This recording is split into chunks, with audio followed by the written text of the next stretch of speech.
Welcome to the MX podcast featuring Dan Roberts.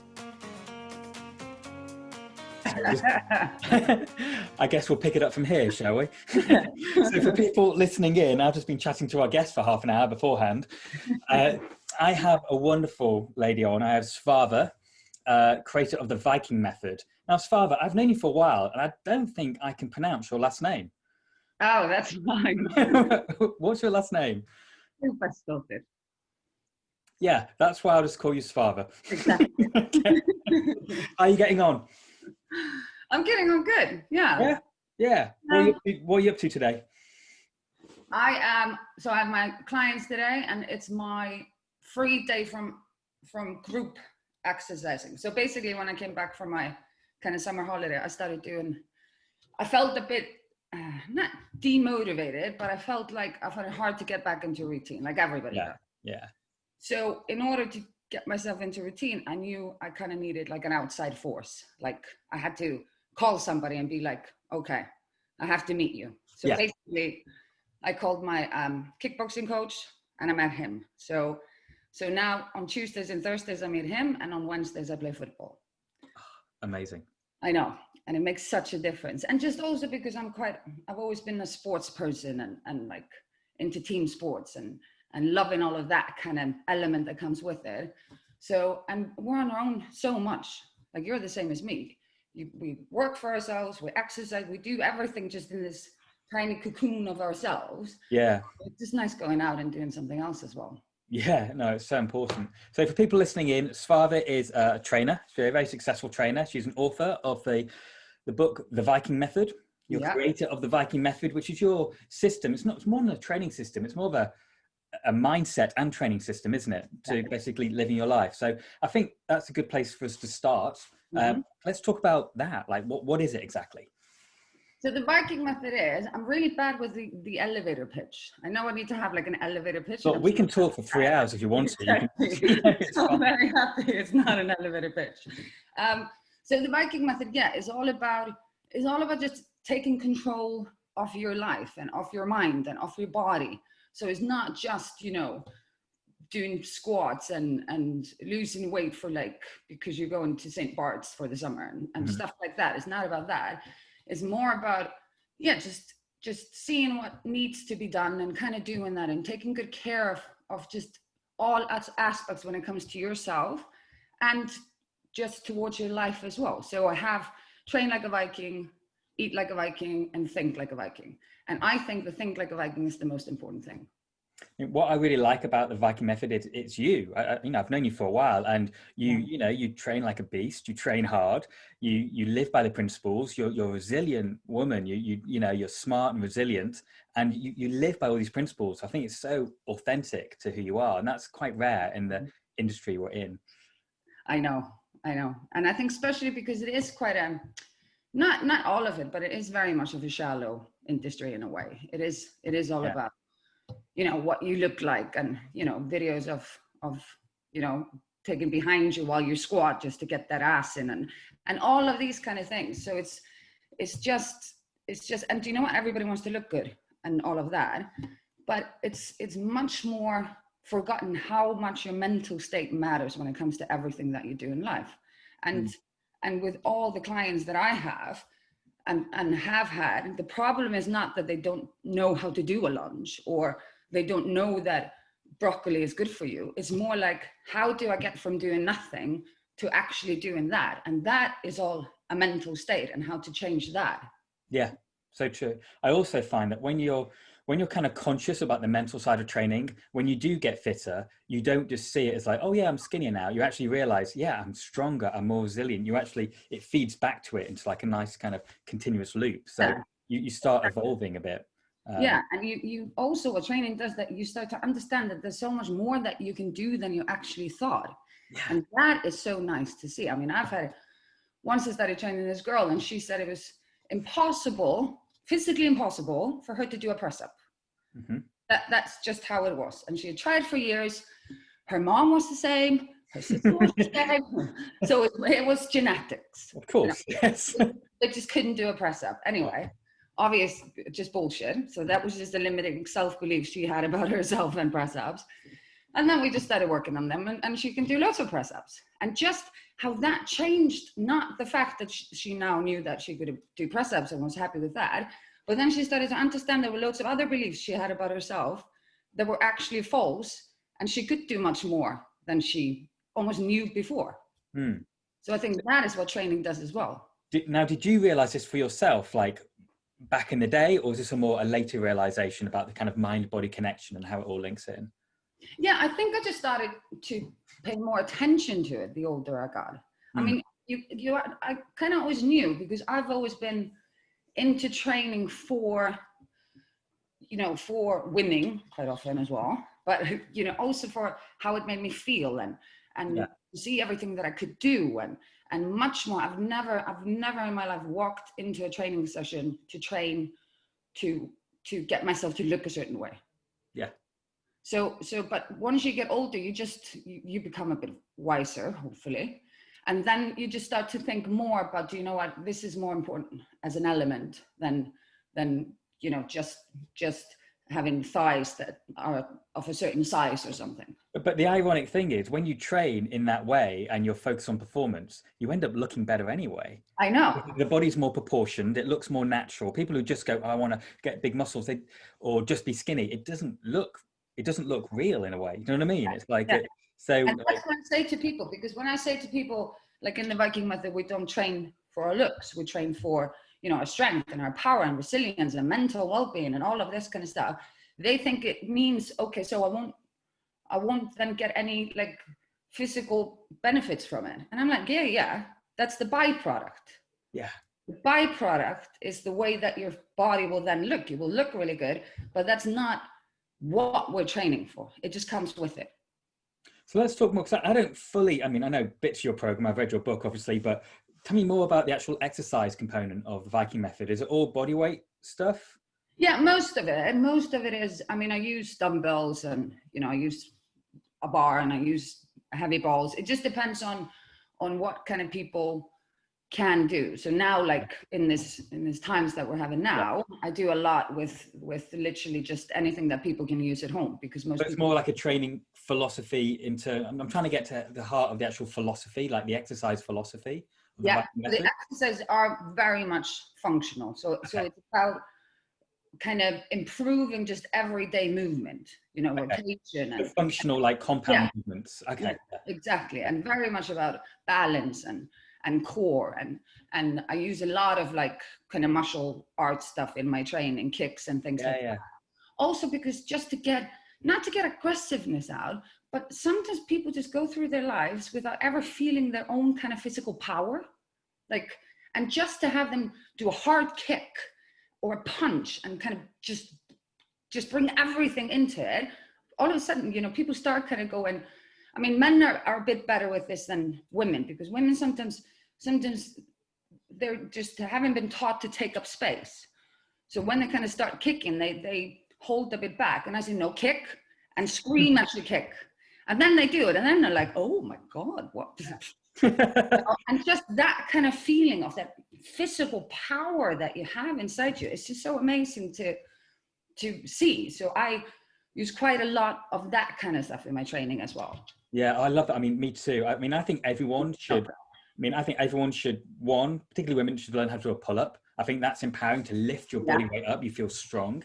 Yeah. And I also think everyone at some point in their life should know what it's like to take a punch in the face. Yeah. But I think it's so helpful, just once, I know. I've gotten a few punches in my face. It's very empowering, because you realize you can survive it. Exactly. And everyone's so scared. Everyone's so scared of being hit.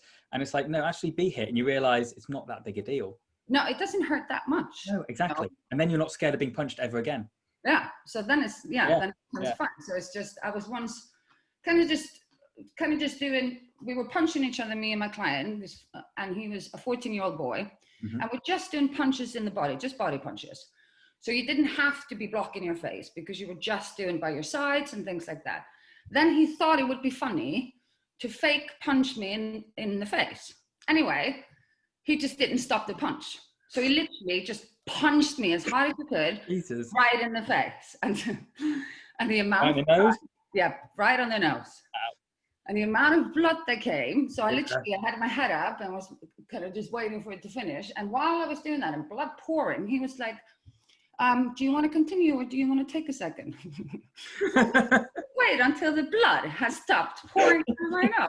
And I thought it was very sweet. He thought I was some kind of superhero that was like, yeah, continue. Blood all over the place. Oh my God. Yeah, but then I learned it doesn't hurt that much. My worst injury of a client, I had a lady who was, I don't know, mid-50s or so. It was quite early in our training. She literally hadn't done any exercise in 25 years, so not really well coordinated. And our teacher had an elbow, and you know, obviously I wasn't concentrating, but she elbowed me across my face. Oh, it nearly knocked me out, because an elbow is, as you know, because you do Muay Thai, it's actually quite easy to do. It's quite easy. The technique is quite straightforward, but it's so devastating. And obviously it's like a new client, and I'm like, I can't fall over. I can't bitch, and it hurts so much. I'm like, oh no, it's no big deal. And it was just throbbing and sore. Just had to pretend like it was fine. And God, I just remember more ridiculous things. The same client, literally, like the next time I saw her, she said, oh, she wanted to do something she saw on YouTube. It was just like, I think it's called skinning the cats. You know, when you hold the bars and you do like a big 360. Yeah. But she was trying to explain what it was. And I was like, oh, do you mean this? And I did it.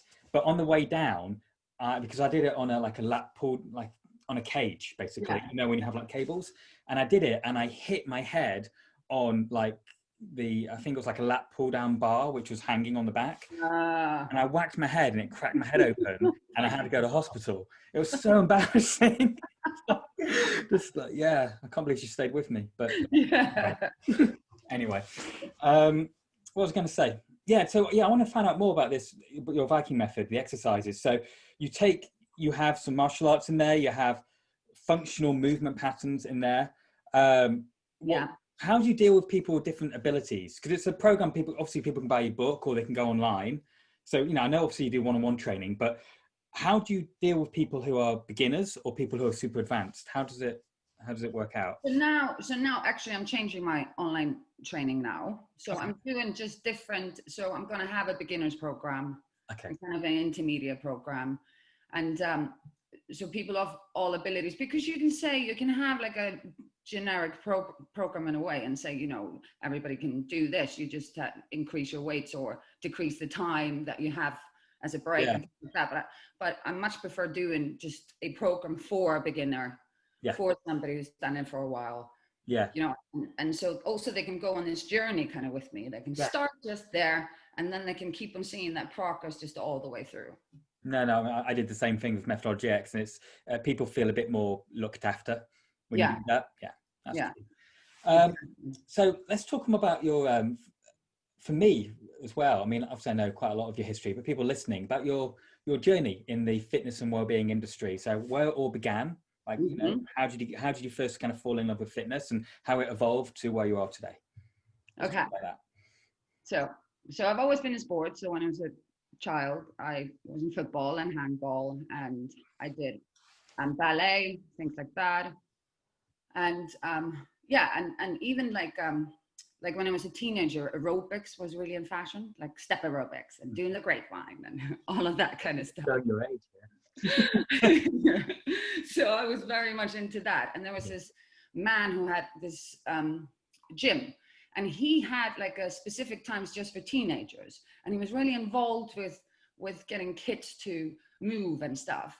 And this man, I find him absolutely incredible. And he was the founder of Lazy Town, which became this huge thing all across the globe. And it's all about like this town with lazy kids, and Sporticus comes and like gets them to move and stuff like that. So we used to travel around Iceland and show aerobics in schools and things like that. Really? Yeah. So random. So random. And I absolutely loved that. So I've always been into sports and things like that. And then I moved to London to study musical theatre. Did you? Oh, I didn't know that. Okay. So that's why I moved to London. So and so I was doing ballet, contemporary, tap, all of this kind of stuff, and then acting and singing. And then after I finished that, I went to Guildford School of Acting and did a degree in acting.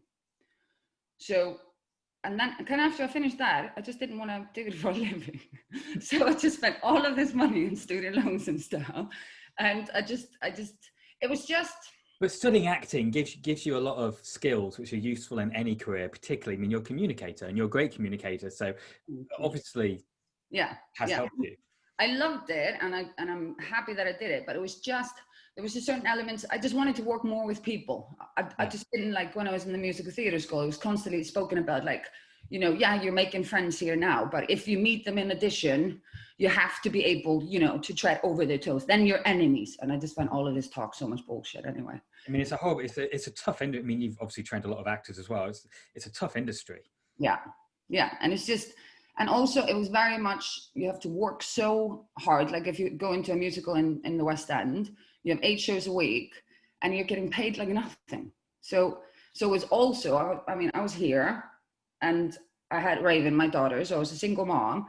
I didn't want to be away from her all evenings, and then also not being able to pay my rent. So it was also that extra element why I didn't want to do it. But mostly it was just, I wanted to work more with people. I didn't want to be the kind of person on stage just showing off skills. I'd rather help people develop their skills. Yeah. So I decided to just go into personal training. So I got my personal trainer qualifications. I did yoga teacher for a year. So I'm a qualified yoga teacher. So I just really studied everything that I kind of needed to do on top of everything that I had done for my whole life. Yeah. And so I finished that. And then it was like when you were doing the video the other day about failing. Yes. Yeah. Then I had some years of failing. Mm-hmm. And all the most fun people have had many times of failure. I know. Only boring people don't fail.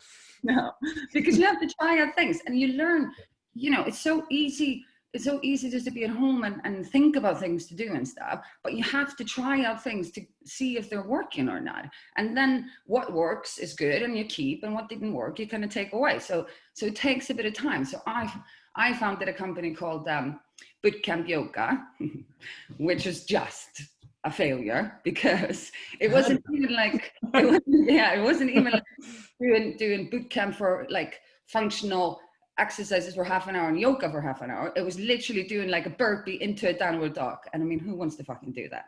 So it's like, Nobody. So the yoga people were like, what the hell is going on? And the kind of more hardcore boot camp people were like, why am I in a downward dog right now? Well, I remember that there's a program called, I think it's called Pilates. There's a program which mixes boxing and Pilates. Have you seen it? Piloxing.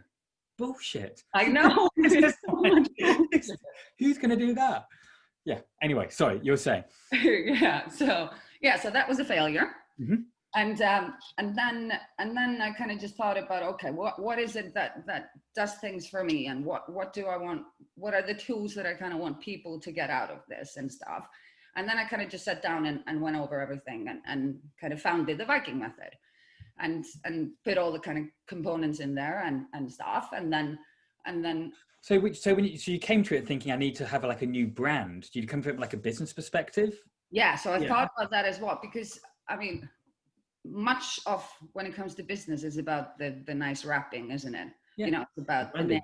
Yeah.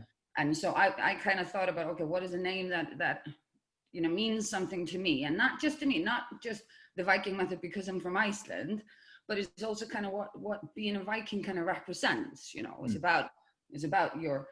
it's not about where you're born. It's like an attitude, isn't it? Yeah. Like, yeah. And it's about what you have on the inside, you know, about your resilience and your power, and to be able to kind of acknowledge fear, but not letting it get the best of you, and, you know, and all of this, be a handful and take up space, and, you know, all of this stuff. And so I kind of set that all together, and I was really happy with that. And then I was like, okay, I have this kind of great product. How do I let people know about it? Which is the most difficult thing. In the beginning, you think, the most difficult thing is learning how to do the website and doing all of this. And yeah, that was that you just learn that, like with everything you do, like with learning to edit and learn, you just learn it. You just take it step by step. And the first website I did it myself, and I had like online training on there. So I had to do like videos, and And Raven, she did all the videos for me just on my iPhone. And in some of them, you can actually see her finger going across it, you know, so because of the way she was holding it. So, I mean, but that's how you have to start, because people often think if they want to do something, it has to be perfect from the beginning. Like, oh, I can't do this because I don't have the money to do it really well, or to pay somebody to do it, or get a professional video person and stuff like that. So they never do anything, because they think almost they have to start with some sort of end product that you don't get unless you go through the beginning. Yeah, I mean, I think it's particularly, there's a lot of people, a lot of trainers listen to this podcast, and I think it's particularly helpful to listen to that, because things do take time. And also, you're a great example, because so many, I think everyone now has some sort of brand they're trying to promote. But I mean, you got a book deal, and you know, you wrote a great book, and you've got a following. That's really hard. I mean, 99.99% of people who try to have a something method, it doesn't work out, you know. So why do you think that yours did so well? I think it's just because I didn't give up. I mean, it took a long time, you know. I was working during the day, and then, you know, obviously I did the website and everything, and then to let people know that I was actually having this method, I thought about, okay, where do I start? So I started just emailing like all magazines and things like that, and not just like going into and emailing like info@heatmagazine.com or whatever. It was more, I would find out who was the health editor, get her email, and email that person. And then, so I was working during the day, and then I spent all evenings just finding emails and emailing magazines. And then they all came back and they were like, great, this sounds really good, but who do you train? So then I figured, okay, here in England, it's all about who you're training instead of actually the quality of your training, you know. Sadly, yeah. I know. So then I spent a lot of months finding everybody's email of famous people. I even bought like magazines just to check who was famous in England, you know, because there's so many English people that I don't know about. You're properly strategic about it. Yeah. So I emailed everybody, and if there's an email address you want to find with anybody in the world, I will. Okay, I'll bet. That's how good I got. It was amazing. But then most people actually had a trainer, you know, because so they were like, oh, fantastic, but he or she has a trainer, all of this kind of stuff. And then I thought, I mean, this is over a period of months of getting no. Mm-hmm. And then I thought, okay, who maybe is coming to England that is from somewhere else and doesn't have a trainer with her, or you know. And then that was before the X Factor, and Nicole Scherzinger, she was about to do the X Factor. So I found her assistant's email. Yeah. I emailed her. And then she came back and said, yeah, that would be great. Can you come on Saturday, you know? And that's kind of how it started. And it wasn't like, oh, I started training her and then everything just took off. But just because I started training her, then I could go back to the magazines, and then they were like, okay, can you train one of our reporters for a month, and then we'll do an article. So it kind of just started. Yeah, I also find from that. Yeah, I also find it helps with your own confidence. I found that as well, because I moved from like a sports training athletes to, and then when I kind of moved into entertainment, it's once I got that kind of like first kind of like famous person, and I realized it wasn't that hard, you know, realized it was quite straightforward, then I kind of expected the second one to come along. Mm-hmm. It wasn't this big thing. And then once you train like 10, 20, 30 people who are in the public eye, then you kind of just expect it all the time. And your aura kind of changes when you have consultations and when you're talking to PAs. You're not like, oh, maybe if they're free. You're like, no, if they want to train with me, they can. I'm free at this time. Take it or leave it. You become a lot more confident. And I think that comes a part of it. You start expecting it. Yeah. Always that first one or two, if you want to work in entertainment, is always sometimes a bit tricky. It's usually, I mean, it's cool you did that. I mean, in my case, I was just like lucky, but it always starts off quite what's the word? Not very spectacularly. It's very small with like a one-off session, and then it kind of over the years it kind of grows up. I know, and that's what it is, and it was very much like that. And people often say, you know, it's you know, being at the right place at the right time and all of this kind of stuff. That is just so untrue. It just, you make yourself get to that right place at the right time with everything that you've done before. And I mean, and even like, so I think it's more that in the beginning that I just didn't give up. Yeah. People give up so easily, and they think everything's going to happen quicker than it actually will, you know. So I just decided not to give up. I was not going to stop with the no's. And even like the no's that I got. And then also what people have to understand, once you put it out there, even if you get a no now, things might change later. Because then I got, you know, 2 years later, a year and a half after that, I got Amanda's Holden assistant. She emailed me and she was like, oh, I remember a couple of years ago, you emailed me about training, you know, and she now needs a trainer. So even if I got no then, it's still out there in the cosmos and people do remember, oh yeah, well, you know. So I've got a question for you because, I know, I mean, Amanda and Nicole both talk about you quite a lot on their sort of social media. You're clearly quite close to both of them. They're quite sassy women and you're quite a sassy girl. Do you think you, as a trainer, how much of it is about personality, attracting personality types, or is it more about your training methods? I think it's both. And I think because, I mean, it's a very personal relationship with your clients, isn't it? So you very much have to like each other, you know, and, but I'm also very adaptable to people. Like my clients are very different when it comes to their personalities. And it's not like. But you've trained quite a lot of sassy women there. Oh yeah, I do that as well. Okay. And I think that's also because of how my method is. When I get a person that is fit and healthy and injury free, I mean, it can be quite hardcore. So so those women that can just go for it and don't care about getting like wet or in the mud and you know, don't worry about their blow dry getting out of this kind of stuff. I mean, you can't worry about that if you're going to be crawling and doing everything that I do, you know. So I think it does attract those women when it's come to that advanced training, you know. Within my method. So it's that as well. But I think also what trainers have to understand often is you can't take anything personally when it comes to your clients. Like we're not the center of their universe. So if they're in a foul mood and horrible, it has nothing to do with me. Like I've had clients that I had a client once that was going through a divorce. And she literally, sometimes I would come to her house and she wouldn't speak a word to me. And make me she just wanted to listen to one song with Pink. That was this depressing song on repeat for the whole hour and didn't speak to me, not a word. Yeah. And she would do that. And then I would come next time and she would literally be like she was high on something. Like she would be like, oh my God, and talk constantly.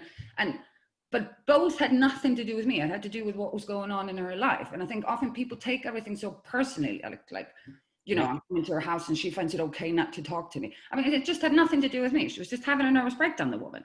So I was just there to do anything that I could to help her get through this time, you know?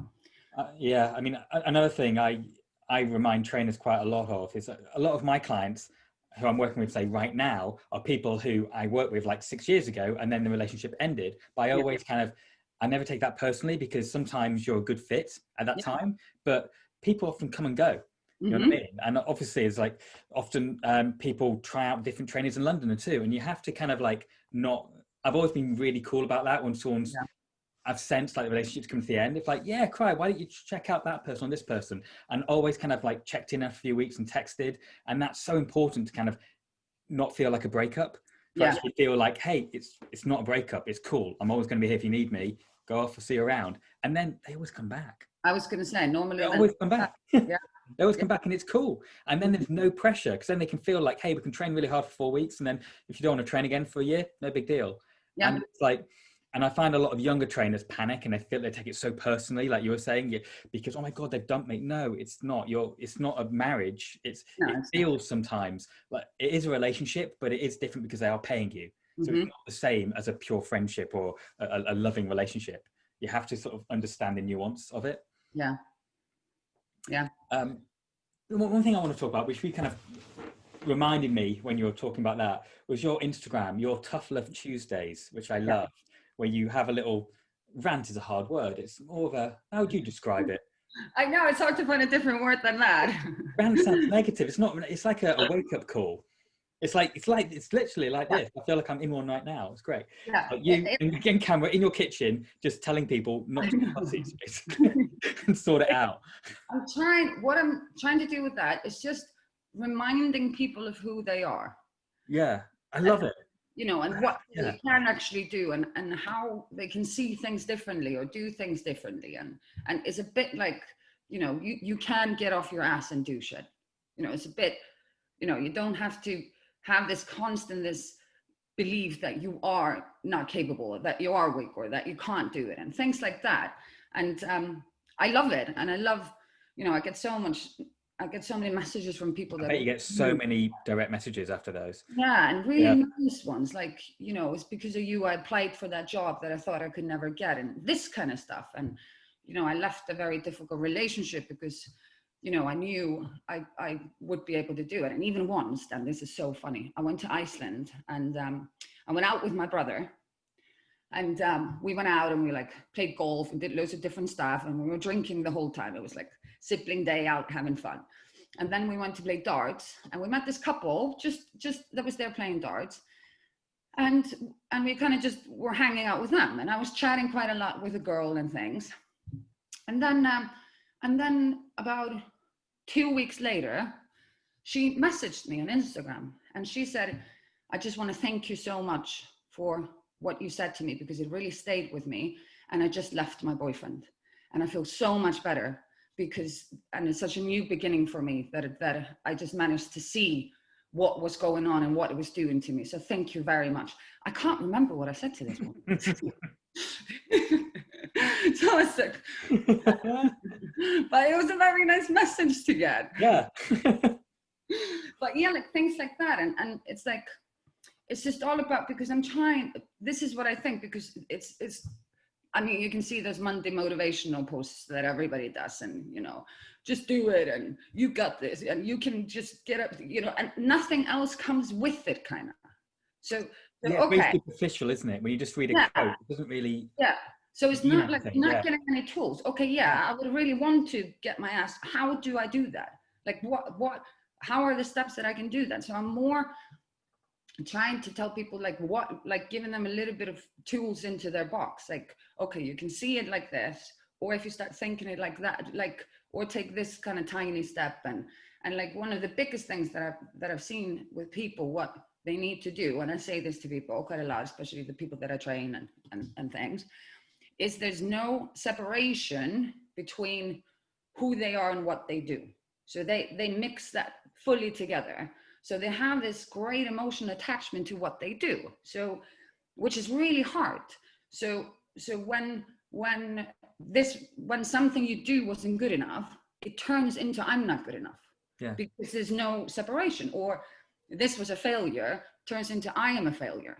And that kind of knocks you out, because it's really hard to get going again if you are a failure, if you're not good enough. So true. So I'm always trying to get people to separate it. Who you are and what you do is not the same thing. And then it's so much easier to kind of judge what you're doing. Like if this wasn't good enough, okay, what do I need to do to improve it? Then you just go straight into that. Okay, I tried that, wasn't good enough, so let's try something else and build on that. Or if this was a failure, what can I take out of it and make it better next time? So it doesn't knock you. It's just kind of a stepping stone to get to where you want to be. But when it's all like this kind of, oh my God, I am a failure, then, you know, you're just going to go back and sit in the sofa. I haven't really thought about that, but you're so right. It's kind of completely linked to their identity.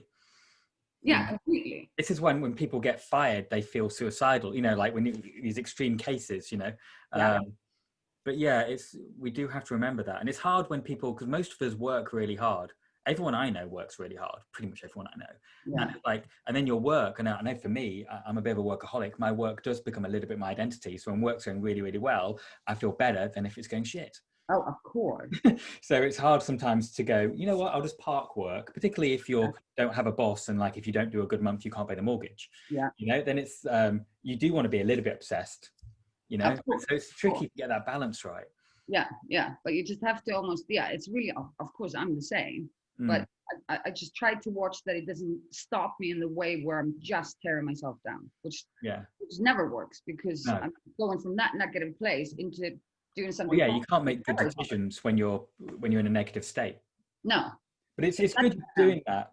Sorry, didn't interrupt. No, so that's kind of what I say to people a lot. And also what I say to people a lot is another thing people say, which I don't like when they're doing this motivation stuff, is about, you know, you just have to work for it and stuff. And of course you have to work for it. But what has now turned into that people think you only have to work hard for good stuff. Like what I'm saying is everybody's working all the time. You're always working.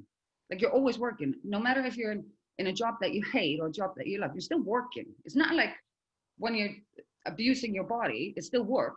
You still have to get all that shit in and you still have to do it.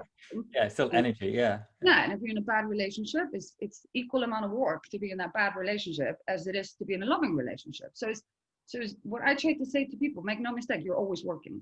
Like no matter what you do, you're working. But it's about, are you getting something out of that work that's enhancing your life and yourself and good for you, or not, or is it the opposite? So it's not like you don't have to work any harder now. You just have to transfer that work into something that's good for you. Yeah, that's a good way of thinking about it. It's interesting because in recent years, with the rise of Instagram and the rise of just people giving advice, it's interesting to see the trend. Like it's so trendy to like hustle, to work hard. It's like, it's trendy to be self-employed now. Well, the idea of it is trendy anyway. You know what I mean? That's why it's so important, because Instagram and social media is full of advice, and a lot of it, there's no backup to it. Like it's so easy to put a quote saying, hey, work hard, you can achieve it. It's like, it's like much more powerful to actually talk to someone who has worked hard and achieved something and actually explaining why, like we're trying to do here. It's just so much more meaningful. I think most people are just numb to that base level kind of motivation. I don't think it does. I mean, if I hear a positive quote, it doesn't make me go, yeah, I can do it. It doesn't. It literally just means nothing. It's like a car horn. I just ignore it. Oh, completely. Like you have to go deep nowadays because there's so much kind of like noise. You have to go deep. Yeah. You know, you have to kind of be real. And that's why I like, going back to social media, I really like your social media because it's when you do these Tough Love Tuesdays in particular, it feels like you're really talking to me. Yeah. You know, it feels like an honest, like you're sitting down and you're giving some advice, which actually comes from the heart. And it comes from a place where you know what you're talking about. Yeah. You're not just cut and pasting it. No, exactly. A quote or something. Not like a quote that's like, oh, my least favorite one. Is what if I fall? Oh, darling, what if you fly? I mean, fucking how? What am I supposed to do with that? I mean, it's just this kind of stuff. And even like I had a client the other day and this is also what social media does. She says to me the other day, she goes, I want to be a YouTube star. So how do I do that? And I'm like, oh, I said, what passion? What? Oh, I don't know. I just want to be famous on YouTube. I was like, well, it doesn't work like that. But now, because of how it is, the main aim is not like I have this passion that I want people to know about and bring to them and help them and give something to them. Now it's just, I want to be famous. How do I make that happen? I don't care what I do in order to get it. And I think this is also what you're saying, this idea of something, like the idea of being famous or the idea of being, a rock star. And I was reading a book about this, not about this in particular, but the author was saying that he really wanted to be a rock star when he was younger. And that was kind of his dream. And he used to talk about he was going to be a rock star and he used to say that and stuff. But then he realized he didn't want to do anything to become a rock star. He just wanted to play guitar. All these hours you have to do, everything that you have to do in order to get to that place to be on stage and be a rock star. He didn't want to do that. So he said, so I didn't want to be a rock star. I just wanted some end result of some fantasy that I was never going to make real. And I find that is often with people when they tell me their dreams, I go, okay, are you prepared then to do everything that you need to do in order to get to that? Or is it just something that you say on Fridays down at the pub to your friends? Like, is this something that you really want in your life? Or is it more just some fairy tale to have kind of later on, which is never going to happen? And actually fame or the lack of fame is a good test of this, because someone says, I want to be a guitar player. And you said, okay, so how about you never sort of make it, but you're always playing guitar every day. And if they're happy with that, then that's a good goal for them to strive for. Exactly. So it means it's not dependent on, it's not really, no, I just really want to be famous. You know, so I think fame can be very, I find, I've talked about this on the podcast a couple of times, actually. I've had a few trainers on here who train a lot of, like you, a lot of famous people.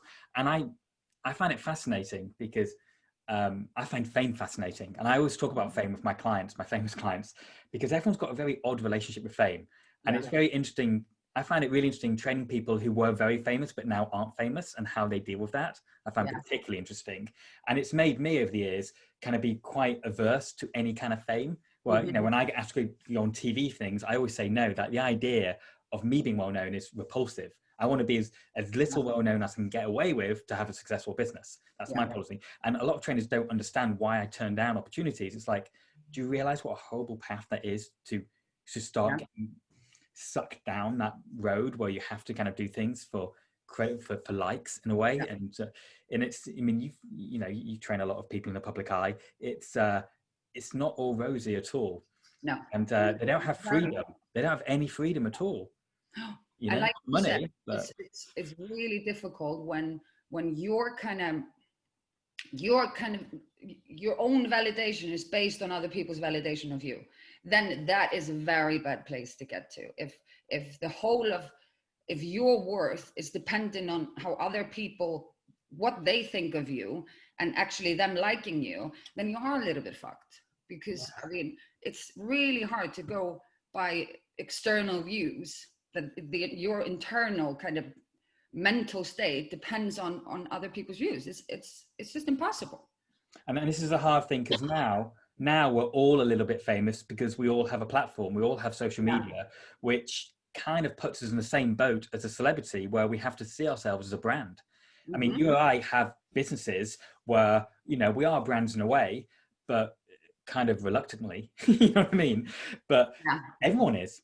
Everyone of any kind of social media, if they realize it or not, is kind of a brand where if they do things, they know this will get a bit more attention than something else. Even if you haven't got a company, if you put a picture of yourself in a bikini, you know it'll get a different kind of attention than you behind a desk. And just by thinking about that and realizing that it's just a version of you, that's exactly how Coca-Cola and IBM and Apple think when they put an advert out. And it's like, and it's weird how everything's been commoditized. It's like, it's the world we live in now. And I think it's important to be aware of that. Not that I have any solutions, but I think we all should be aware that we all kind of act like brands now. And we have to, there's a big downside to that. Yeah, I agree. And this is also why, which is, I've been told is the worst thing I could have done when it comes to like promoting my company and getting money, is not having before and after pictures. And, you know, and I don't do that. And it's always been, oh, that's going to get the most. And, you know, and then people see results and then they want to train with you and things like that. And I'm just, with everything that I say and I believe in, and then to have loads of before and after pictures just wouldn't fit with kind of what I'm saying. It's hard though, isn't it? I mean, look, I'm the same as you. Obviously, I don't have any before and afters. I don't even talk about who I work with. You know, it's like the worst thing ever. But, yeah, exactly. And then you have, you know, let's take Joe Wicks, who did really well. He got an MBE this morning. Yeah. You know what I mean? It's like, and his business was based on before and after pics. Yeah, I know. So yeah.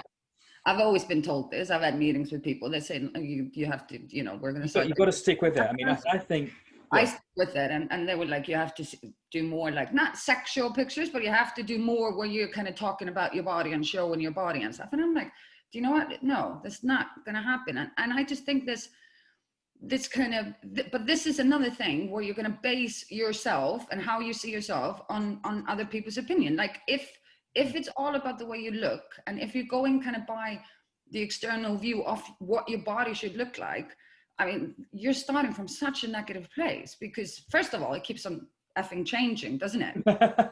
You know, what's in fashion is never the same. So like now is very different from 10 years ago. Now you just have to have this massive bum. And if you don't, then you don't look. You have it much harder than I do, because people naturally, sadly, judge women more than men in terms of looks. But also, there's a lot of pictures of you train in a sports bra and you've got a six-pack.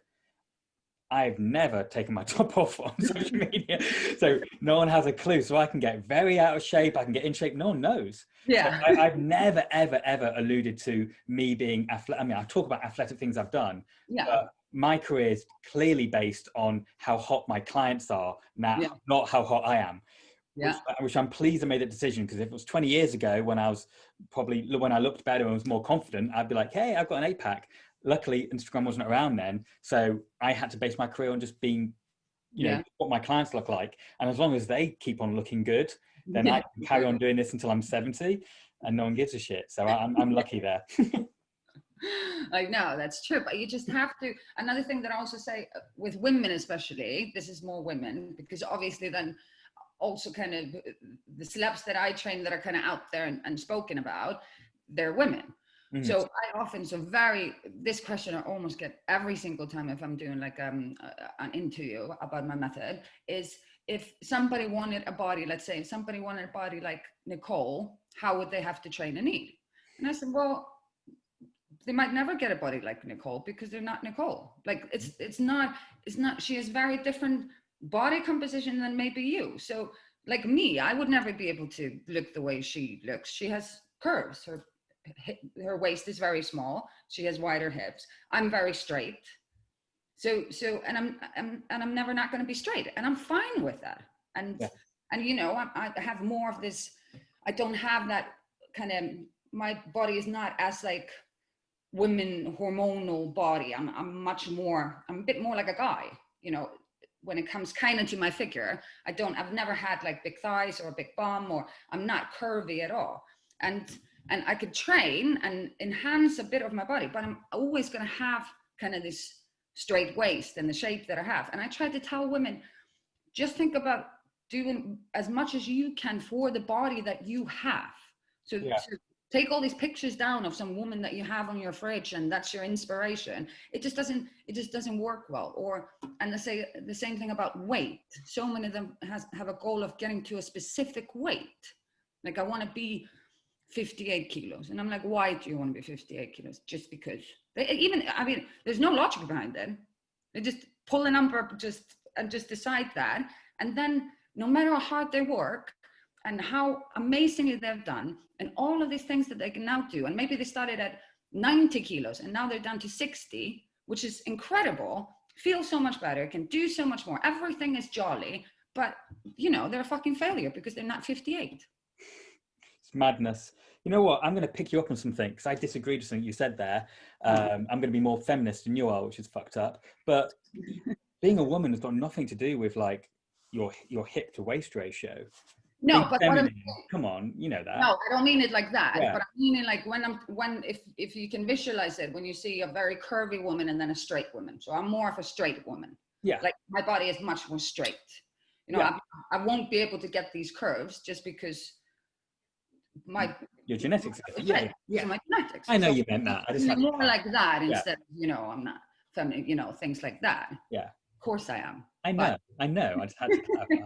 You know what? I trained. I got really angry. I trained an editor for a magazine years ago, once for like 6 weeks. For you know what it's like. You know, they were going to write a piece about me, and I ended up dumping her and having a big argument with her, which was a really bad move, by the way. Don't do that, career-wise, because she was a larger lady, and she was saying that she never wanted to sort of slim. She was obese. Technically obese, okay. She wanted to slim down because she feels womanly having curves, and she wouldn't feel like a woman without curves. Okay. And I guess because I train so many models who are like skinny, and you don't have to have like you know, if you've got like A-cup boobs, it doesn't mean you're not a woman, it doesn't mean you're not sexy, it just means you've got smaller boobs. It is what it is. There isn't anything. And her being the editor of a women's magazine really pissed me off that she said that. And I went off on a 20-minute feminist rant to her. I told her I couldn't work with her because she annoyed me so much. She was just defending it. It was a really bad move. But no, but I agree with that. You know what I mean? It's like it's not to do with that. Is almost what's come into what kind of maybe social media and this body fashion that's now happening is making women feel. If they are really small or like me, if they are quite straight, then you feel like you're not as, you know, you're not as sexy and everything like that because you don't have the curves, which obviously is not true. But then that's what I'm trying to say to women that are with genetics like me, that you have to accept and love the body as it is, you know. So like if I felt I have to have curves in order to feel happy with the way I look, I'm never going to be happy in my life. No. And that's the horribleness of this body fashion. They're going on and this is the look. And then it's kind of it like changes every 5 years. Yeah. And then in 5 years time, you have to have like a small ass and massive calves. And now people are like, fucking hell. You know, so it's very hard to go by that. It is funny with the body positive thing. I mean, it's we actually said before we went live on this, I say, should we talk about that? I'm like, no, it's too complex. But it's, I don't know what to say about this, but it's a difficult one. Like it's a really difficult one. Like right now in the fitness industry, for example, the fitness industry at the moment in America and Australia and England is definitely promoting for women a more muscular look than say 10 years ago. And it's very trendy to be like stronger than you sexy and have strong legs, strong thighs, and just be more muscular. That's definitely more trendy. The kind of rise of Gymshark, I guess, and of fitness influencers, and also personal trainers becoming like celebrities, and female personal trainers are usually a little bit stronger. You're quite lean, but usually quite sort of muscular. And it's become kind of like more mainstream accepted.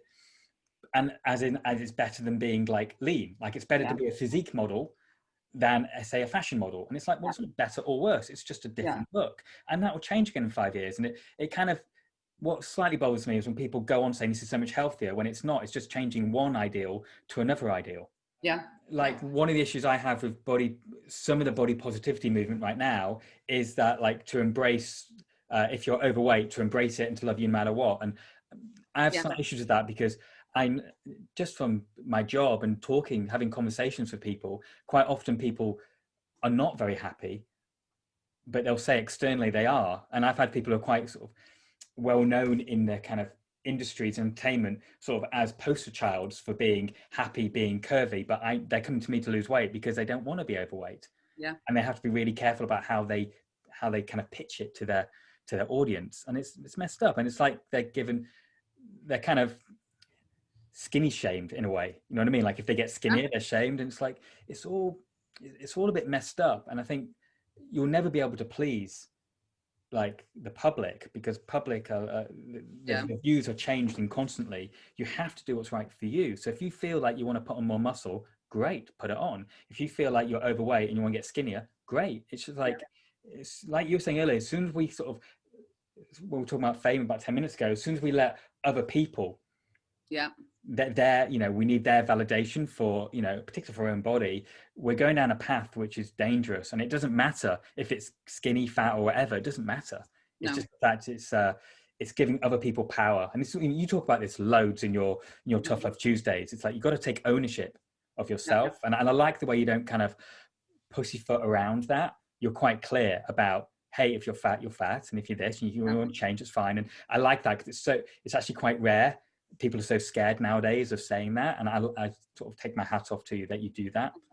No, but it has to, because certain things, I think it works for a few. Okay, first of all, when it comes to love your body no matter what size it is and all of this kind of thing that they're promoting, I have a massive problem with that because now they have kind of associated health with beauty, almost like in a way, like so if you're saying something like, and I spoke about this once, so if you're saying something, it's almost like you're saying somebody's ugly, but or beautiful. Nothing, when you're talking about that it's not good to be a size 26, it has nothing to do whether, it's not about looks, it's not about beauty or that, it's literally about your health. It's not good for your health, both physically and mentally, to be a size 26, and that's literally just how it is. And I spoke about this once, and I was saying, because it's quite hard, it's a very fine line and stuff. So I said it's like if you had a dog and your dog was sick, and you would take it to the vet, and the vet would say your dog is very overweight. If you don't do anything, the dog will die. You wouldn't go, oh, are you saying my dog is not beautiful? Well, there's nothing about that. It's sick. You need to do something. So it's more, and I try to tell people that there's nothing to do with external, what you think of the face of the person or the way they look. It's not healthy. just imagine the knees and the pain they're having in the back. And everybody I know that has been obese and lost weight have felt so much better, even to the point, like I have my sister-in-law, and she was very obese, and now she's lost a lot of weight, and now she gets play with her kids. She said she could never play with her kids. She could never go on the swing and do all of these things that she can, and run after her kids. And she said just that has been just so amazing to be able to do, and to be able to give them more of me and my time with them. Yeah. So I think, and also, if you don't know what's going on, if you're unwilling to see things as they are, you can't do anything about them. So when I have if anybody comes and asks me, I'm not like just giving out advices just randomly, but if anybody comes to me and it's like, you know, I haven't done anything for a year, and you know, and I don't fit into my clothes anymore, and I was thinking to myself, do you know what, I don't think it's noticeable, and then they go, but you know me, I mean, do you see a difference? And I'm like, well, yes, of course. You can't fit into any of your clothes. I mean, you know this, but it's always like, oh, maybe it's not. But it's so much better to know what you're dealing with. Yeah. It's so much better with, do you know what, this is where you are now. What are we going to do about it? You can always do things about what's going on, and this is not like something that is impossible to change or nothing like that. But until you accept where you are, you will always be at that place. And I think, I mean, it's what a good coach does, right? A good coach says what it is, explains where you are, where you need to get to, or you agree where you need to get to. And a good coach creates a map and a journey, and you kind of go on it together. But I think people can be their own coach sometimes. Oh, yeah, yeah. You know, but it's still the same principles. You have to be very honest with yourself, like you're saying, about where you're at, be very honest about where you want to be, and make sure that it is really where you want to be. Like your example about being a famous musician, you know, exactly. It's like, and then once you're clear on those two things, then creating the map is actually quite easy. Yeah. Relatively, you can get some advice, you can look online, but it's not that difficult. I think where people mess up is not being honest with themselves, and also not being super clear about where they want to be. Yeah, yeah. And not just giving themselves a bit of time. Like, and people say this sometimes to me, oh, I wish I had your drive and your motivation. And I'm like, I don't have any more drive or motivation than you have. Like, it's not like I was born with drive and motivation and that just makes me jump out of bed and do everything, you know? Yeah. It's just, I've just gotten myself into a routine that no matter if I feel uninspired or unmotivated, I still do the things that I want to do because I have a plan. Like I have a reason why I'm doing it that's greater than, you know, what I feel like, you know. And yeah. I try to say that to people. You can't go by your feelings. You can't be like, you know, do I feel like doing this or do I feel like doing that? If it's a new thing, of course you won't feel like it. Of course. I couldn't agree more. Motivation is very overrated. I think it's like, I never wait to be motivated. I often don't feel motivated at all. And people think, but yeah, you do this and this. I was like, yeah, I just do it anyway. And, you know, motivation goes up and down. I don't want my life to be affected by my bullshit emotions going up and down. I want to just get on with stuff, you know? And I think, yeah, that's why like motivational quotes and motivational books and motivational speeches, I don't know if they work for anyone, because the kind of people who, you know, go to a Tony Robbins seminar 10 years ago, go every year, I don't know if their lives are going like this. It seems like they're getting addicted to that dopamine rush of being motivated. Like people who read one self-help book, I read a few when I was younger, but they all say the same kind of stuff. Mm-hmm. It's like, I don't know if Bill Gates is like reading motivational books all the time, or, you know, I think sometimes it's like actions speak a lot louder, and you just have to kind of get on with it and be tough with yourself. And this is what, like we're talking about earlier, is why exercise is so good. Like I've been getting into some long distance running recently, and it's like, it's a perfect analogy to like building a career. Like you want to stop, you just keep on going, like you, and you just have to keep on going. You don't give up. It's how you built your brand. And it's not like magic. It's just like being really clear what you want to get and just not willing to stop. Yeah. Yeah. That's what it is. And I think it's often like another thing with the motivation that people say a lot is mind over matter as well. I see this as mind over matter. Yeah, I mean, that's, of course, in many situations, but often the mind is working against you. Often the mind doesn't want you to do anything, especially if you're doing a change or doing something new. Yeah. The mind literally, scientifically will work against you. Yeah. You know, it's, let's just do it tomorrow. take a rest, all of this kind of stuff. You have laundry to do anyway. Look at a TV show. I mean, the mind is the laziest thing that you have. So if you, what I try to tell to people, like when let's say you're going to exercise as soon as you wake up, let's say that, then you cannot let your mind kick in. You know, have your alarm by the door, have the clothes ready, literally. So you have to stand up, turn off the alarm, put your clothes on. While you're putting your clothes on, literally just think, I'm putting my clothes on. Okay, I'm putting my trousers on. Just, you cannot let the mind enter. Yeah. And you go, and then you have a music on that you can listen to just while you're walking to the gym or going into the living room or whatever. And then you start. And then as soon as you start, you're fine. But as soon as, if you let the mind go, or if you start going, do I feel like exercising? You're done. Yeah, no, it's so true. I'm sure people listening will relate to that. You know what I mean? Yeah. Totally. Do you know, have you read that David Goggins book, Can't Hurt Me? Have you heard of him? Yeah, I've heard of this book, I think. It's a fantastic book. It's a fantastic book. It's this guy who was very lazy, very out of shape, really out of shape. He was like 350 pounds, very lazy, wasn't doing anything in his life. And he decided to change his life, basically. And he ended up becoming a Marine, Delta Force, became a world champion ultramarathon runner, running 100-mile races. And he just changed his life. And he does it by being really, really tough on himself. Yeah. But, and, you know, like he did a 100-mile run and I think he broke 2 shins and he was like puking on himself and he kept on going. He's quite extreme kind of guy, quite extreme, but he's so the opposite guy that he's kind of running away from that in a way. And he just keeps pushing himself, but he admits he's not very motivated. He just gets it done. Yeah. Anyway, and it's not about motivation, and it's the same thing. Like some of the most high achieving people I know, they have times when they feel lazy, but they stick to their routine. They get up at the same time every day. They do what they need to do. And I think, but that's the difference. And that's what I say to people. I mean, everybody has the same amount in a way of, you have everything that the other person that is very successful at what they have is just, they do it anyway. They do it no matter what they feel like. They do it no matter what's going on. They just keep on going. And that's the only difference. Yeah. I think another thing is, I think because so many of us, I mean, I procrastinate a lot. And I think sometimes it's good for people to realize that everyone is like got lazy streaks, and it's like the same way as mental health. Like it's normal. We were talking earlier, like it's normal not to feel okay all the time. I think it's good not to feel like, if you feel like you're complete failure, that you're so lazy, then that puts you in a bad emotional state that you never want to get on with it. So I think accepting that everyone has these up and down periods, and you can actually wake up tomorrow and it's a brand new day. You've got a new body. You can have a new mentality. You can, you know, every day is a new opportunity to kind of, sounds cheesy, but be the person you want to be. No, it's true. And I think what's very important, what has always very much worked for me is having goals, or having like an endpoint. Even like when I walk into my training session, I know everything that I'm going to do in that training session. Mm-hmm. And I know that I'm not going to finish until I'm done with it, no matter what I feel like. And because I decide that beforehand and I know what I'm doing, so I can't stop in the middle. I just can't. I have like to. That.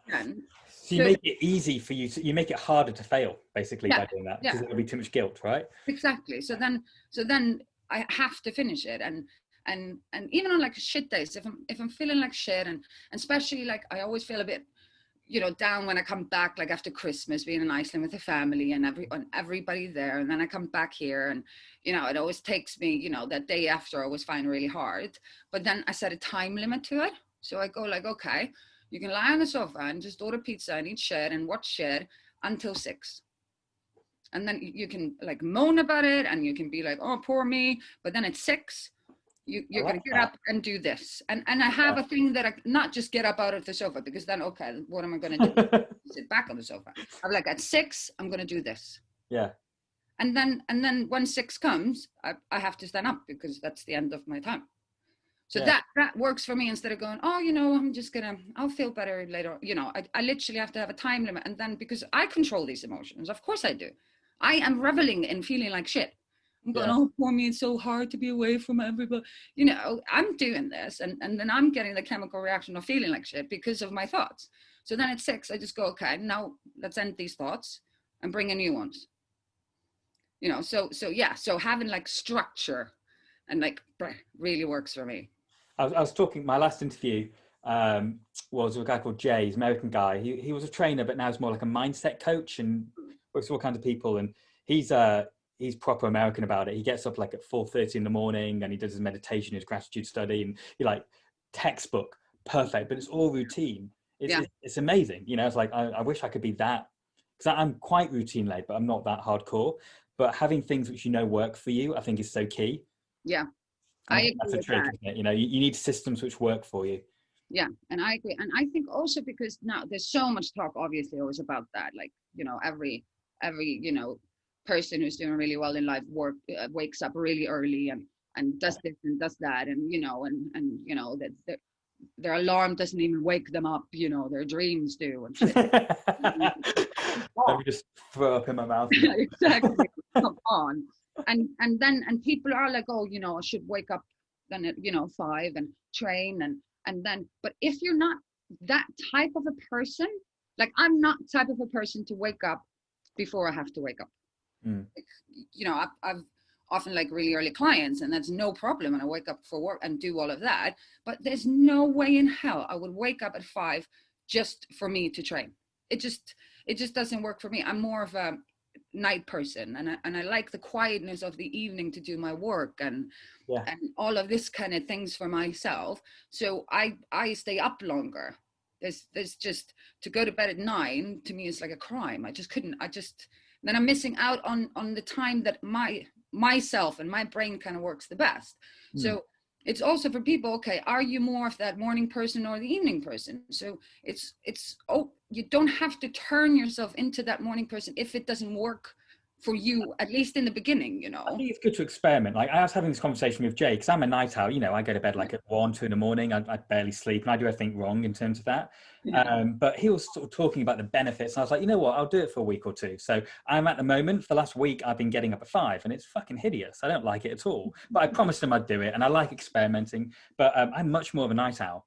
You know, so I went to bed at 10:30 last night, which is the earliest I've been getting bed at 10:30 most nights for the last like 5 days, and I'm just lying awake until like 1 in the morning. So I'm having like 3 hours sleep at the moment. I said to do it gradually, but you know me, I can't do things gradually, isn't it? That's boring. And it's just to see what it's like to get up when the birds are tweeting, and I don't know. I'm going to give it another week, then I'm going to revert back, I think, to my night owl statement. But it's good to experiment, I think. And when I agree. When you interview people, or when you chat with people, or listen in on a podcast, it's so easy just to let information go in and like, go out. But actually applying some of it, like if you're listening to this now, apply to what, you know, things we're saying here, because there might be 1 or 2 things which can really help your life. Just by entertained by people talking. No, exactly. And I always think with what we do that's not beneficial us as people, because everybody's, you know, we're extreme, we're over the top. People in general just over the top. You know, if you're going to change your diet, if you eat nothing but rubbish and you're going to change your diet, you're going to do it on Monday and you're going to change all of your meals. Which is too overwhelming. It's never going to happen. That's why it never works, because you're trying to do too much in one go. So people do this all the time, the Sunday list, and it's like endless. It's like, you know, having this, I'm going to eat this and this and I'm going to train at this time, and then I'm going to clean my cupboards, and then I'm going to check on that Spanish course that I really want to do, and you know, and then I'm going to meditate. And then you wake up on a Monday morning and you look at the list, and your mind and your brain just goes, fuck no. So you just, because it's so overwhelming, so you don't do anything. And that's why you're constantly in this circle. And then you feel like shit, obviously, because you didn't do any of the things that you weren't going to do, and feel like a failure. So instead of, and I say this to people all the time, just have one thing. Just have one thing on that list. Then also when you do that, so you have one thing, you wake up, you do that one thing during the day, and you feel good. You did what you said you were going to do. And to get into that positive place, and then you can add, because you're constantly just building in that place of, being like, do you know what? I'm managing to do the things, and I'm managing to do these changes, and I'm really proud of myself, all of that, instead of going to bed every night feeling like a failure. So it's just, I said to people, just start with one thing. Just start with, if you have a rubbish diet, just start with having a healthy breakfast. Don't care about lunch or dinner, just have a healthy breakfast. And just take that off your list and feel really good about that in the evening. And then you can build on that. Once you get that breakfast into routine, the mind doesn't mind it anymore, because it's routine, and, you know, I'm getting quite used to this porridge, you know. And then you can start adding other stuff in, because you need time to get used to changes.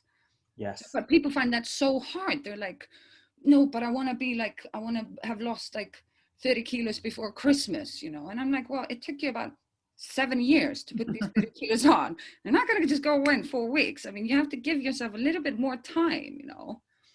It's good advice. I had a new client last night, American guy, just online training, obviously, and he wants to kind of revolutionize his body. He wants to like, he's a smoker, he's a drinker, and all, you know, or does all these things badly. Yeah. And he goes, I want to start now. I want to start training with you. Give up smoking. I was like, no, we'll start training. And he wants to train every day. I was like, no, we'll train like a couple of times next week. Yeah. No smoking, just do your thing. You haven't exercised in 10 years, mate. Let's just build up to it. And it's the same thing. It's like quite a lot of like high achieving type people or all or nothing type people. Same as athletes. Athletes I work with, you have to slow them down as opposed to motivate them up. But that's being a very good trainer. Well, it's just not being stupid about it. Well, but, yeah. Loads of people now, and especially, you know, with everything that's going on, they would be like, oh yeah, bring it on. I'm getting 5 sessions a week from this one person. And often people think like that and, you know, push them on and but that's the best thing you could have done, because otherwise. And build up. All right. So I've got some quick fire questions for you. Every time I have a chat with someone, well, recently I've sort of thing. So switch your head on. Okay. Quick answers. Favorite book you've read in the last 12 months? Oh, The Subtle Art of Not Giving a Fuck. Okay. TV series you're into right now or into recently? Money Heist. Okay. Guilty pleasure. Guilty pleasure. Yeah, I don't know. Fizzy cola bottles, Rent Boys. I don't know, whatever you're into. Pizza with stuffed crust and beer. Okay. Yeah. I'm looking forward to having a pizza and beer with you. It's been a while. I know, it's been too long. I know. Biggest regret / mistake in your career so far? Oh my God. Am I supposed to think this quickly? This could have been done. Not a mistake. The only thing I wished is I had started what I really loved sooner. I think all the mistakes that I've kind of made has I don't know, kind of led me to where I am today. And you learn so much from your mistakes and things like that. So I don't think there's anything. I would have just started sooner, I think. Okay. That's the only. I wish I hadn't. Even if it all worked out really well, it's just nice. Like my daughter really knows what she wants to do, and she's 22, and she just has such a clear vision of where she's going to go and be. And so it's so good to start things, to just know from the beginning what you want to do, you know, instead of me, you know, I first wanted to be a doctor.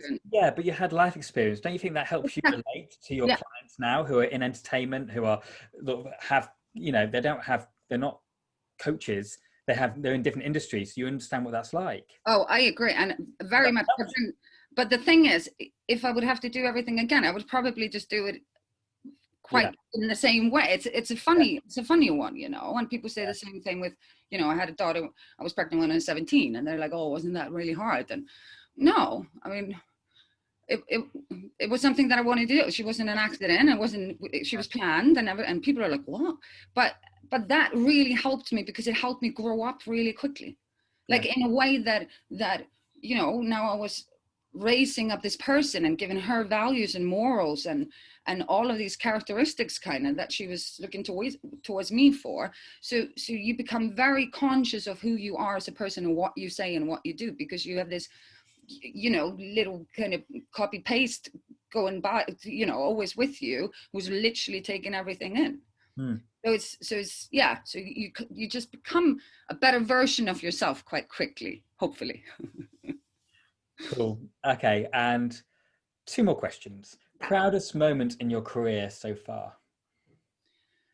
Proudest moment in my career, I think it was my book.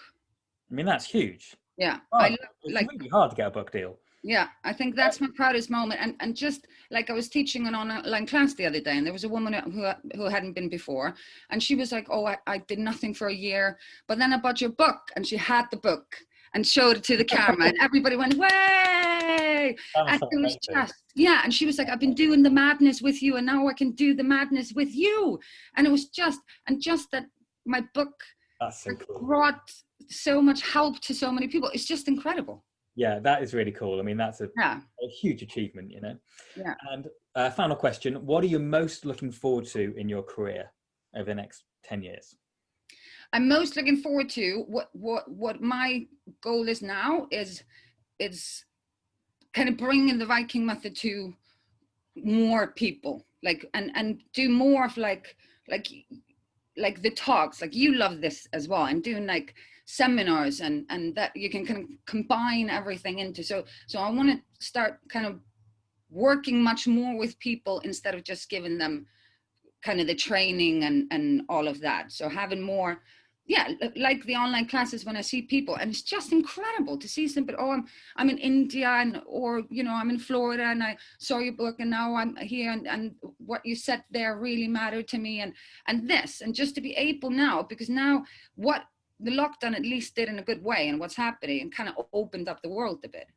Yeah. You know, so you can actually interact with people all over the world. So I kind of want to go from that and build something that we can all kind of share together and have, you know, kind of build up this clanship that I mean, we I think have. you, as long as I am, and quite lucky situations where we already had like an online products and online things going on before the pandemic. Now everyone does, but we had a bit of a head start, and the industry was going that way anyway. It was going more towards online. It's all it's done is it's speeded it up by 10 times. And even if there was like a cure for COVID tomorrow, people aren't going to suddenly avoid online training. It's getting, people have been doing it for 6 months now. It's becoming part of the next 10, it's not going to go back ever. People are now going to be more accepting about online. So it's only going to grow as an industry. Yeah, completely. Because so I saw that really at the beginning. Yeah, people found it a bit like, my clients were a bit like, oh, it's going to be a bit impersonal and weird to do it through the computer. But now everybody's so used to it. And so many people just absolutely love it because, you know, it's minus the travel and all of that, and you can do it in the comfort of your own home, and it's just so much easier. And after they've done it twice, they understand it's not awkward, it's not impersonal, it's absolutely fine, you know. So I've got a question for you. This is just for me, not for listeners, but you know, listeners can listen. Now I found when I hadn't done that much virtual, like Zoom one-to-one training before lockdown. I'd literally done maybe like 4 or 5 sessions ever. Yeah. I just don't. And I found the first kind of like 10 workouts, I was pretty shit as a coach because it's a very different thing. I found like teaching weightlifting in particular, I found really hard because normally I'm spotting and it's like, and then someone's like private gym and I can't spot them. And I'm like, I can't really get that excited because I'm not doing weights with them because I didn't even have any dumbbells at the time. I was there just sort of pretending to do it with them. Did you go straight into it, or did you have TV? I found it a bit hard when it came to this, and especially like I found it more okay with the clients that I had for a long time, because my clients are a bit different from yours. Like not many of them are doing like really heavy lifting and things like that. So that's easier as well. And when it comes to form, you know, but I found when it was people I hadn't been training and weren't quite and didn't know their body well, I found that really, like new clients, and just, you know, just technique of a squat and a plank and all of, I found that really difficult not to be there. Yeah. Because it's so hard to say it with words, because often people can't feel, you know, whether their back is arched or not. You actually have to kind of physically show them the position. So that took longer time, obviously, than normal. And you have to be so on, you have to be you know, it has to be so much longer like that. No, try this. No, keep that. Exactly. No, that's exactly what I'm I also find that certain things, like when I do body weight stuff, like sometimes, like, you know, like with one client I was doing powerlifting before. I just can't do that now, so I can't see him. But you know, not powerlifting, Olympic lifting, like clean and press and stuff. And it's too difficult. I find doing like body weight type training works well, and like yoga and posture and core, that lends itself really well to online.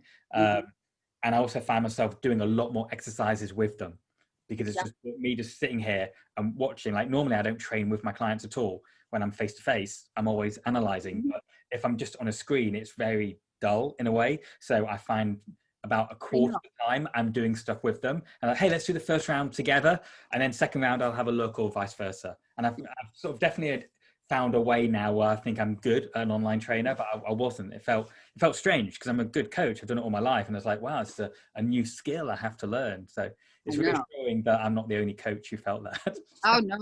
Especially, and I get what you mean about sitting and watching, because you also want to watch them, obviously. That's what you're there for. And then I also found that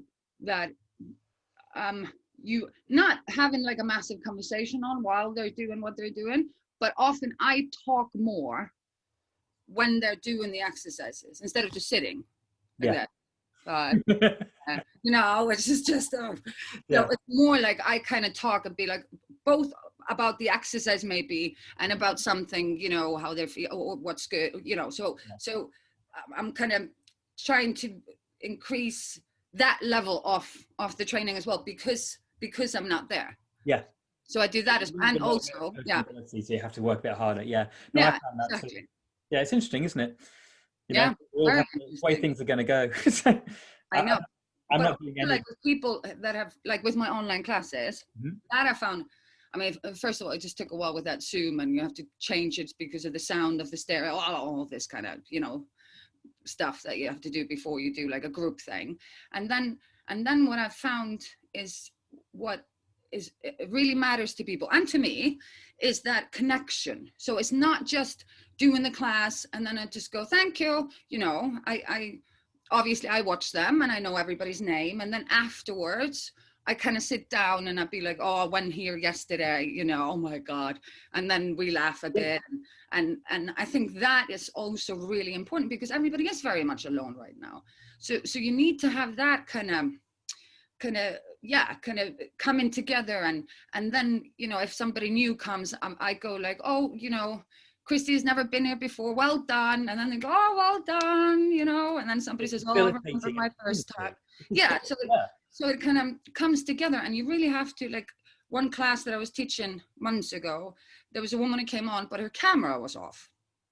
So I messaged her and I said, I just wanted to know, I think she had been to 2 classes. Your camera is off. And, so I just wanted to know, because I can't see you and stuff. And I felt like I just want to say hi and how was the class for you? And she said she was coming back. She had 2 pregnancies. She had gained some weight and she was just very insecure about what she looked like. And she found that's why her camera was off. And I said to her in the class, everybody pins me. And I said, nobody's watching you apart from me. And the only reason that I'm watching you is to just correct you so you can do the exercise in the right way and to encourage you. Mm-hmm. And I said, you're doing this amazing thing for yourself now, coming into the classes and doing something really good for yourself and your body. And I said, the only thing that's happening with you not having the camera on is you're losing out because you will get more from me just seeing you. And I said, nope, there would never be any judgment. There's nothing like that. And I said, I'm just there for you to get more out of it. And she was like, okay, I'll try. And next time she came on and the camera was on. And I mean, the stuff that this woman can do now is incredible because then she's had the camera on for always after that. And then after the session, she also came on while we were talking. So she could say, bye, everybody, and they went bye. Yeah. So it's also that element of being a part of something. And then she messaged me and she said, oh my God, that was actually okay. So often people have this thing in their head that everybody's going to be staring at you because you gained 15 kilos after 2 pregnancies. Of course they won't. Or too self-conscious about our own body to think of other people. Exactly. Everybody's staring at themselves anyway. So how often are your classes? I do them once a week now because I'm quite busy with my clients. But I still. And do you limit the amount of people who can turn up? Yeah. And I just enjoy it so much. I just enjoy seeing these women and men, both women and men. And it's just, so I just wanted to do it at least once a week. Good. So I could just basically see everybody. And so for people listening, how do they, are there spaces? How do people apply to go on to try a class? It's on Saturdays at 9:30 and you can just go to my social media. So the Viking Method on Instagram and you just book from there. It's very, very straightforward. And then I email you the link right before the class. And hopefully it won't be like last Saturday where I emailed the wrong link to everybody. And then the class started and nobody was there. And I was like, what? No, why is everybody late. And then I thought, not everybody can be late. Obviously, I did something stupid here. So tell me about this upcoming Saturday's class. What kind of stuff you're going to do in it? So I do very much body weight. And if you have dumbbells, you use dumbbells. If you have water bottles, you use water bottles, whatever you have. And I always do, and we do like 45 seconds, and then we have a break in between. I show the exercise, and I do quite a lot with them in the class as well. And yeah, it's all body weight exercises. We do jumps and things, but I have people who both do jumps and don't do them. So like if I'm doing a burpee, let's say that, I show different levels that you can do. You can do the burpee, like a normal burpee, or you can do a walking burpee, where you literally put your hands on the ground, walk your feet out, walk them back in, and stand up. And if there's a jump, I show another version that you can do instead. So I have people of very different abilities. Mm-hmm. You just have to be injury free, basically. Cool. Well, I'm gonna turn up if that's all right. Yes, come. Support fellow coaches. So of course. 9:30, yeah. Yeah. Yeah, I'll sign up. Sign up. Love that. Ooh, I'm very excited and nervous now. Don't be silly. But no, we have to support our fellow coaches, don't we? And it's fun. Yeah. So yeah, I'll. How much is it, by the way? Oh, I'll just send you the link. Oh, it's £8. Well, I'll pay for it. It's fine. We all need to make a living, don't we? Buy me a beer next time. Okay, I definitely will. Oh, I can't wait for that. Yeah, cool. No, I'd like to. It's fun. All right, and so people can Viking Method on Instagram. How else? What's your website? VikingMethod.com, is it? Yeah. Easy. So yeah. easy. And what else? Are you on any other platforms? Is Instagram and your website the best way if people follow? Yeah, I'm mostly on Instagram, and I'm mostly there. Perfect. Well, people follow her. Svava's great. So, thank you so much today. That was a long chat. I really appreciate it. Oh, thank you for having me. It was so nice seeing you. Well, that was fun, right? I liked that conversation. Hopefully you did too. She's authentic, she's chatty, candid. What more can you ask for in a guest? So next week I've got a model coming on. I've actually got quite a few models and some actresses. I've got some musicians, got different people from different industries coming on. I just wanted to start off with a lot of coaches because these people make a living from sculpting women and making them feel good. And this is what this podcast is about, how to look good and feel good and get great results.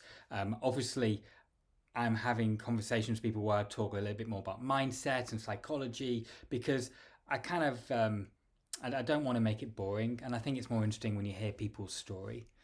Now, over the last 3 weeks or so, our viewing numbers have gone up dramatically. Now, I originally expected this podcast not to be huge because I expected it to be mainly for MX customers, people who are members of the MX workout, maybe people who do the classes, and know me through that. But because our numbers have gone up a lot higher, I'm guessing more people are sharing or just finding out about it. So for you guys, MX, just to give you a very, very quick 30-second explanation, MX stands for Methodology X, which is my workout brand for women. Methodology X is a separate company working under the banner of the Dan Roberts Group. The Dan Roberts Group is this organization I set up several years ago, which covers all the fitness and wellbeing services which my team and I provide. Okay. Now, Methodology X was originally a workout I designed for models. And even now, the fashion industry is kind of taking it on board because it's very specific about the goals.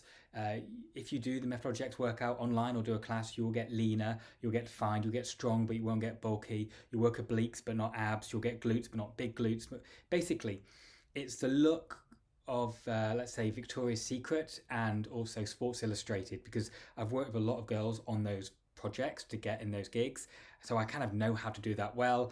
And over the years I've had so many private clients employ me and they didn't want to get too muscular nor too skinny, and they like that look of many of my clients. So I decided to create a workout. This was many years ago, when it's evolved and grown and gone bigger and bigger. But the online MX members page, the membership site, is essentially lots of tools and resources and a step-by-step guide on how you can get a body like that. And it's something I'm really, really proud of. And in recent years, it's grown into a class. Now we have classes in soon to be 8 countries around the world. And we have instructors from all over the world studying our nationally accredited exams so they can become an MX instructor. We have another Methodology X qualification coming out soon. Obviously, this podcast is linked to the brand where we try and support customers, mainly customers, but obviously if you're not a customer, supporting every woman, I guess, who wants to, be entertained and find out more ways of feeling good and getting results. So that's what MX is all about. Check out methodologix.com or just go to danrobertsgroup.com. All right, next Wednesday, wonderful guest, Rebecca Pearson. Can't wait. See you then. Bye. To find out more about the Methodology X online members club, our award-winning MX group fitness classes, or to join our global family of MX instructors, please visit danrobertsgroup.com.